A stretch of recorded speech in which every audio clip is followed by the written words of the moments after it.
सब देखने और सुनने वालों को मोहब्बत भरा सलाम। चलेंगे जर्मनी, इरफान अहमद खान साहब हमारे साथ होंगे। कल का जिस तरह मैंने भी एक प्रोग्राम किया था मेरे खान साहब से, कोई खान साहब ये क्या आज तक ऐसे नहीं हुआ कि सियासी पनाह वालों के जी पासपोर्ट नहीं बनेंगे, क्या करेंगे सियासी पनाह वाले, आप बताएं जरा। नहीं देखें, बात यह है कि चीज को गहराई में नहीं देखा जा रहा। हम्म। एक बयान आया है, उसकी बैकग्राउंड क्या है, अब वो जिस पस मंजर में हुकूमत ने ये फैसला किया है उसको कोई नहीं देख रहा, उस बयान को देख रहे हैं जो कह दिया गया है। हम्म।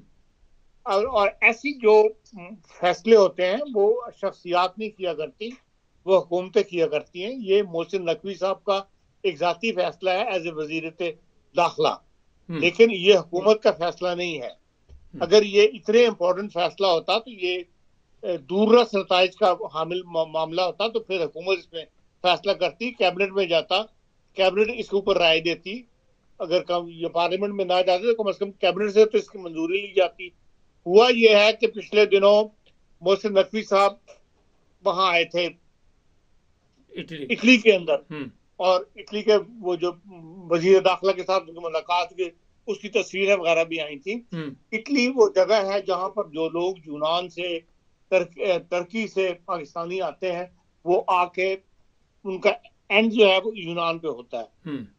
एक किस्म का सारे शिपों पे पैदल यूनान में ये इकट्ठे होते हैं और वहां से फिर आगे यूरोप के दूसरे मुल्कों की तरफ रफ्ता अख्तियार करते हैं। इसलिए यूनान में इस वक्त काफी पाकिस्तानी, कई हजार जो है वो कहा जाता है कि इकट्ठे हुए हुए हैं जो हम्म। इलीगल है। जी। उनके पास ज़ाहिर है जो शिपों वगैरह पे आते हैं उन पर पासपोर्ट तो कोई होता नहीं, एजेंट सबके पासपोर्ट ले लेते हैं। हम्म। और इटली की हुकूमत वो यूनान की हुकूमत चाहती है कि इनको यहाँ से रिपोर्ट करे, या इटली वाले भी ये चाहते हैं कि जो इलीगल बंदे हैं इनको यहाँ से रिपोर्ट किया जाए। हम्म। और उनके पास पाकिस्तानी पासपोर्ट नहीं है, हम्म। और वो पाकिस्तान एम्बेसी को प्रेशराइज करते हैं या हुकूमत पाकिस्तान को प्रेशराइज कर रहे हैं कि आप ये पासपोर्ट जारी करें। हम्म। और वो हुकूमत पाकिस्तान पासपोर्ट जारी नहीं करना चाहती। जो लोग गए हुए हैं वो किसी तरह वो चाहते यहीं कि सेटल हो जाए हम्म। कहीं ना कहीं यूरोप में किसी मुल्क के अंदर। तो उस वजह से उन्होंने पाबंदी लगा दी है कि जी हमने एक जनरल फैसला ये कर लिया है कि जिसने असाइलम लिया है या कोई गैर कानूनी तरीक पर मुल्क से बाहर गया हुआ है, हम उसको पासपोर्ट की तजदीद नहीं करेंगे।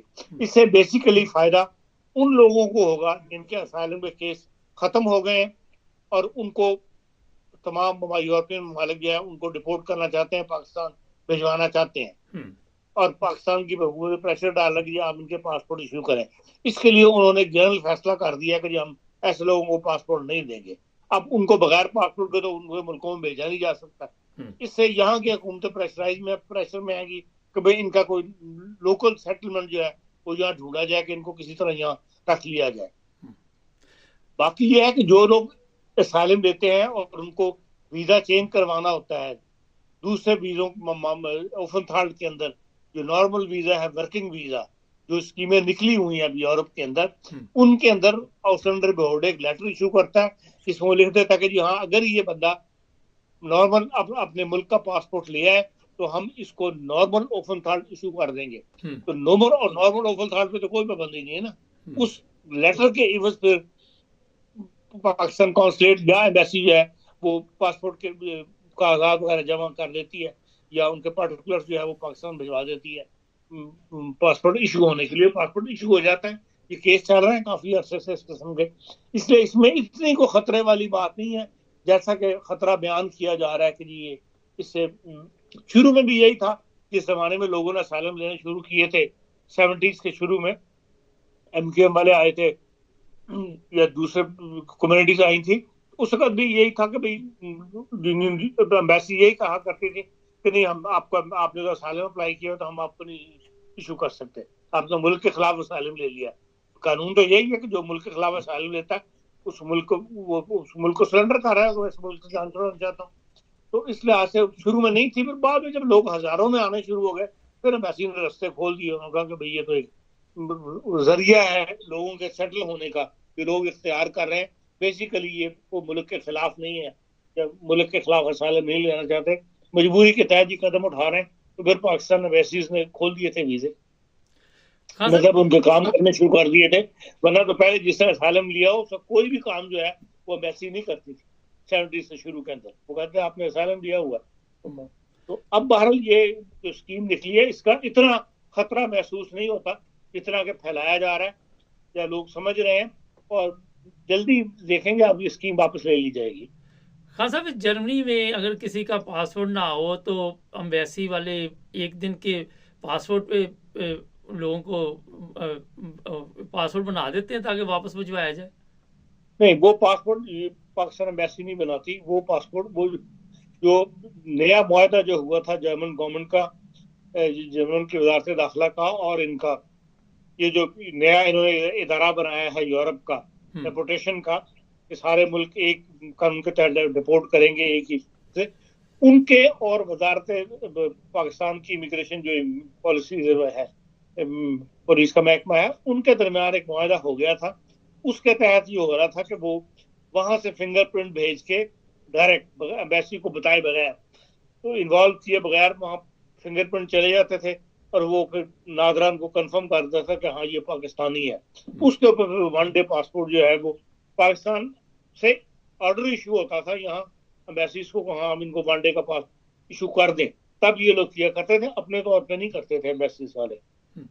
एम्बेसी की जो पॉलिसी यही होती है कि ज्यादा से ज्यादा लोगों को मतलब यहाँ रोक लिया जाए, उनके काम हो जाए और उनको डिपोर्ट ना किया जाए। जहां तक वो ताउन कर सकते हैं वो पाकिस्तान एम्बेसी और कॉन्सुलेट्स ताउन करती हैं, और लोगों के केस के महीने रुके रहते हैं, बल्कि सालों रुके रहते हैं और वहां से कंफर्मेशन नहीं आती पाकिस्तान से। खान साहब, ये बताइए कि जो सियासी पनाह वाले यहाँ पे आ रही हैं, जिनको तो मसले मसाइल हैं वहाँ पे, जिनके खिलाफ ऐसे कवानीन बने हुए हैं, उनके तो केस मंजूर हो जाते हैं, बाद में वो साइलम के पासपोर्ट मिल जाते हैं, उसके बाद वो जर्मन पासपोर्ट या ब्रिटिश पासपोर्ट जिस मुल्क में भी है। लेकिन ये प्रॉब्लम तो उन लोगों के लिए है जिनका साइलम बनता भी नहीं है, वो यहाँ पे आते हैं। देखिए, हर मुल्क की कुछ परसेंटेज को मंजूर होते हैं, कुछ परसेंटेज के मंजूर नहीं होते। अब ये आपके उस पे ऊपर है कि भाई आपका बयान कितना स्ट्रॉन्ग है। तो जाहिर है कि कुछ ना कुछ सोसाइटी के लोग तो मुतासर होते ही है ना। उसमें फिर ना तजर्बाकारी की बिना पर लोग खुद अपने लिए जो रास्ते बंद कर देते हैं। जो मेरा तजर्बा है ये है कि लोगों की बातों में आके इधर उधर से सुन के, वरना कोई ना कोई रास्ता जो है वो पैदा हो जाता है बंदे को यहाँ रुकने के लिए। अच्छा खान साहब, आखिर पे ये बताइए, 1 मिनट है, एक कॉमर्स में एक साहब ने लिखा कि जो ये अहमदी हैं इनको कोई प्रॉब्लम नहीं पाकिस्तान में, और ये यहाँ के पासपोर्ट लेने के लिए सारा कुछ करते हैं। आप इसे किस नज़र से देख रहे हैं? यार क्या प्रॉब्लम नहीं है, तुम बताएं कौन सा मतलब शोबा जिंदगी है जिसमें एमडीओ को वहां प्रॉब्लम नहीं है। अब कल आपने देखा है कि डीसी जो है अमतुल क्या नाम है उसका, खातून का जो चकवाल की है, उसने लेटर इशू करके तो 3 एमडीओ को 30 दिन के लिए जेल में डाल दिया।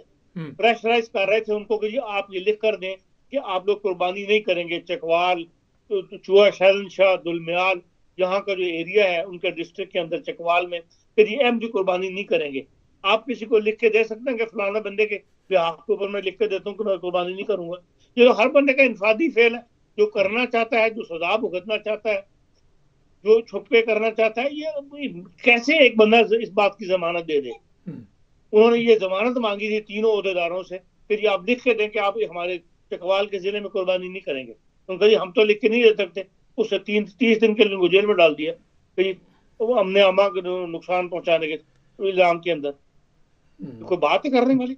चले, बहुत शुक्रिया खान तो साहब। जो है डिस्ट्रिक्ट बार, इस पंजाब की जो बार काउंसिल है, उसे तमाम डिस्ट्रिक्ट बार काउंसिल को खत लिखे। वो भी आपने पढ़ा होगा, पूरा खत इसको सर्कुलेट हो रहा है कि जी पंजाब बार काउंसिलों का ये काम है कि वो लोगों को कुर्बानियां ना कर रहे थे, या निगाह रखें लोगों की कुर्बानियों को, उनके केस लड़े, उनके खिलाफ FIR दर्ज करवाएं। जी, अंधी मची हुई है। चले, बहुत शुक्रिया खान साहब का। नाज़रीन, ये कॉमर्स में लोग लिखते हैं, इसलिए मैंने सोचा इनसे पूछते हैं, सहाफ़ी हैं, सीनियर सहाफ़ी हैं। चैनल को सब्सक्राइब करें, हमारे प्रोग्राम देखते रहें, टिकटॉक पे भी, यूट्यूब पर भी जुड़े रहें हमारे साथ। सब देखने और सुनने वालों को मोहब्बत भरा सलाम। नाज़रीन, पहले ये मौलाना साहब की बात सुनते हैं। जी। शौहर अगर बीवी को निकल जा, चली जा, दफा हो जा, इस तरह के अल्फाज इस्तेमाल करता है, बोलता है, तब भी तलाक वाक़ई हो जाती है। लेकिन उसके लिए शर्त यह है कि या तो ये वर्ड उसने तलाक की नीयत से बोले हों, या फिर तलाक की बातचीत चल रही हो जिससे पता चले कि ये तलाक देने के लिए उसने लफ्ज इस्तेमाल किया है, तलाक देने के लिए उसने बोला है, तब भी बीवी को तलाक वाक़ई हो जाएगी और इन अल्फाज के साथ तलाक बायना वाक़ई होगी जिनसे निकाह खत्म हो जाता है। नाज़रीन, जहालत में हम इतनी तरक्की कर चुके हैं, और मैं असल में आजकल इसी मौजू पे कोई ना कोई बात करना चाहता हूँ। पिछले हफ्ते एक मैंने प्रोग्राम किया था, लोगों ने पसंद किया और कहा कि इस तरह के प्रोग्राम भी होने चाहिए। जो सबसे बड़ा हमारा प्रॉब्लम है कि हम इस्लामी तालीमात को नहीं समझ सके। ये है सबसे बड़ी प्रॉब्लम। हर बंदा जो आके बताता है कि तलाक इस तरह हो जाती है, जिस तरह ये मौलाना साहब फरमा रहे हैं, इन्होंने ना तो इस्लामी तालीम पढ़ी है, ना इनको मेरा ख्याल इस चीज़ का पता है। ये लोगों को, क्योंकि हमारे माशरे में जहालत है, और जिस तरह का ये मौलवी है, इस तरह के वहाँ जाहल अवाम भी है जो इसकी बातें सुनकर तो मेरा ख्याल कई अमल भी कर लेते होंगे। अब जो आपका टीचर जिस तरह उस्ताद समझाएगा, तो शागिर्द जिस तरह खुद बेचारे कुछ भी नहीं करने के काबिल, हर चीज़ उन्होंने मौलवी पे छोड़ी हुई है। जनाजा मौलवी, निकाह मौलवी, दुआन मौलवी, ख़त्म मौलवी, पता नहीं क्या क्या, वाला जो कुछ भी है वो मौलवियों ने करना। मौलवियों को पैसे देते हैं, मौलवी बैठे बैठे नई से नई चीज़ दरियाफ्त करते रहते हैं, नई से नई चीज़ कहानी सुनाते रहते हैं, और अवाम जो है, क्योंकि खुद उनके पास इतनी अक्ल नहीं है, शऊर नहीं है, समझ नहीं है कि वो खुद भी कोई तालीम हासिल करें या खुद भी इस पर कोई रिसर्च करें।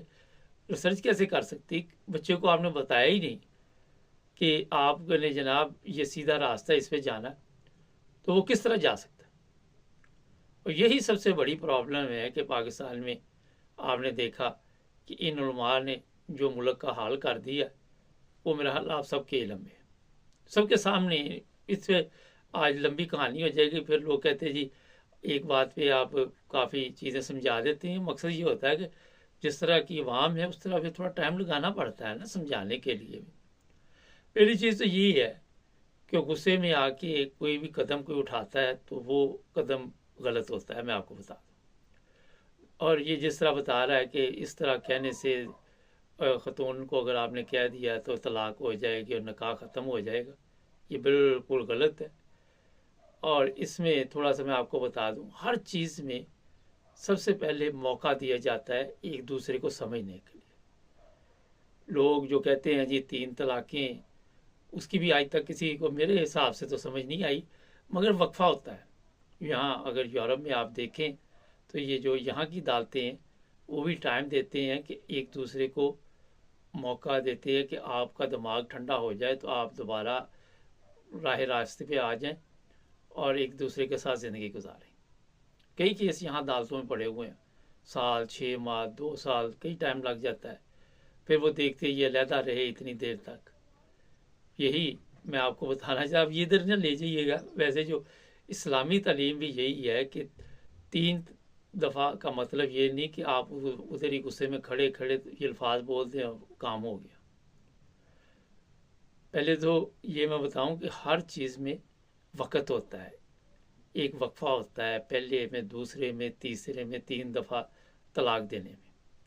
इसमें होता ये है कि रिश्तेदार होते हैं, बूढ़े बुज़ुर्ग होते हैं, वो एक दूसरे को समझाते हैं। कहीं पे कोई मजहबी रहनुमा ऐसे होते हैं, कहीं पे ऐसा सिस्टम बना होता है कि वहाँ पे मौजूद लोग बैठे होते हैं, वो एक दूसरे को समझाते हैं कि ये रास्ता ठीक नहीं है। और फिर भी अगर ना समझो तो कोई 3 माह का वक्फ़ा, 3 माह के दौरान ये सारा चलो कम कर लो या 3 माह कर लो जितना भी, मगर ये मैं बता देता हूँ कि अचानक आप खड़े खड़े इस तरह कह दे, उस तरह कह दे, ये कह दे, वो कह दे, ये सब चीज़ें जो है ये बेकार हैं। इन उलमा से बचे। ये आपको, इनको पता चल चुका है कि बेड़ा गर्क हम कर चुके हैं इन लोगों का। ये नहीं कि इनको नहीं पता, क्योंकि इनका अपना बेड़ा गर्क हुआ हुआ है। तो ये आपको मज़ीद ऐसी दलदल में फंसा देते हैं कि आप वहाँ से बाहर नहीं आ सकते। फिर आप इनसे फतवे लेने आएंगे, फिर इनकी जेब गर्म करेंगे, फिर इनको हलवे शलवे की ऑफ़र करेंगे, फिर ये फतवा चेंज कर देंगे, पहले ये फतवा इस तरह का होगा, फिर दूसरी तरह इस तरह का, कई घरों में इस तरह की इनको इतला मिल जाती है, फिर उस तरह का ये प्रोग्राम कर देते हैं ताकि लोग आके हमारे साथ फिर वो बातचीत करे, कोई तोहफा ले आए, कोई पैसे दीजिए। ये सब इन्होंने दुकान खोली हुई है ना, जिस तरह आप भी कोई दुकान खोल ले तो आप तो इस चक्कर में होते हैं कि गाहक आए, तो इसी तरह ये भी इसी चक्कर में होते हैं कि या कोई गाहक आए। जिस तरह कब्रिस्तान में आपने देखा जो कब्रें खोदता वो भी यही इंतज़ार कर रहा था। मगर दुकानदारी वही है जहाँ पे ईमानदारी होती है, जहाँ पे आपने ईमानदारी के साथ बिजनेस करना है वही तरक्की होती है, उसी में बरकत होती है। तो इन उलमा ने इस्लाम को जिस नक्शे के साथ पेश किया, कभी कोई किसी का निकाह तोड़ देता है, कभी कोई किसी का निकाह तोड़ देता है, तो इतना आसान नहीं है। हर चीज़ देखी जाती है, बीवी किस हालत में उस वक़्त है और उस वक़्त क्या हालात हैं घर के, उसके बाद वक्फे से वक़्त के साथ साथ ये कदम उठाए जाते हैं।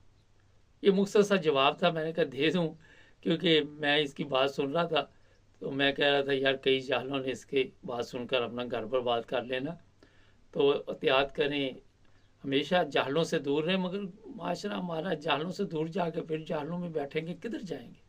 ये भी तो एक स्यापा है ना, ये भी तो एक प्रॉब्लम हमारी है, क्योंकि हर तरफ तो इस तरह का माहौल बना दिया गया है। उलमा, सियासतदान, जो भी लोग हैं, उन्होंने ना अपनी उनकी तरबियत है, ना उन्होंने किसी की तरबियत की तरफ देखा, ना अवाम ने खुद अपनी तरबियत की तरफ देखा। आप मक्के भी जाते हैं, सबसे ज़्यादा हाजी वहाँ पे जाते हैं। आपने देखा वहाँ पे कितने हाजी के हमारे पकड़े भी गए हैं बड़ी तादाद में, वो मैंने आपको बताया था। वो इसलिए पकड़े गए कि उनके पास परमिट ही नहीं, वो जाली तरीके के साथ विजिट वीज़े पे किए हुए थे, उधर ही छुप के बैठ गए। तो ईमानदारी की जो बात अभी मैंने की है वो यही है। अब आप जैसा ये कह रहा है आपके ज़हन में आ गया हो, आपकी नीयत हो, आपका ये हो, आपका वो हो, ये सब बेकार बातें। आप कॉमर्स में लिखें, जो समझदार लोग आपको भी समझ आ जाएगी कि गुस्से में, इसीलिए तो कहा गुस्सा हराम है, इसीलिए तो कहा है ना। असल में जो सबसे बड़ी प्रॉब्लम है कि किसी का कोई वाली वारस ही नहीं। जहाँ कोई वाली वारस है वहाँ पे सिस्टम मुख्तलिफ है, और जहाँ पे किसी का कोई वाली वारस नहीं, वो फिर पता ही है, कोई पूछने वाला नहीं, जिस तरफ मर्जी निकल जो, जिधर मर्जी घुमा पर आके बता दें बात। तो इसीलिए कहते हैं कि कोई वाली वारस होना चाहिए जो आपकी तरबियत करता रहे, जो समझदार है। जो मैं कहना चाह रहा था वो भी कह गया हूँ, जो नहीं कहना चाहता वो भी आपको समझ आ गई होगी। हमारे चैनल को सब्सक्राइब कर लें।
सब देखने और सुनने वालों को मोहब्बत भरा सलाम। ना जी, पाकिस्तानी, मैंने कई दफ़ा आपको बताया कि किसी भी मुल्क में है वो पाकिस्तान के सफ़ीर हैं, और उन्हें ऐसे काम नहीं करने चाहिए कि लोग उन्हें गंदी नज़र से देखे, या ऐसे काम करने के बाद लोगों की नज़र में भी वो मुजरम हो, कानून की नज़र में भी मुजरम हो और सज़ा याफ्ता हो।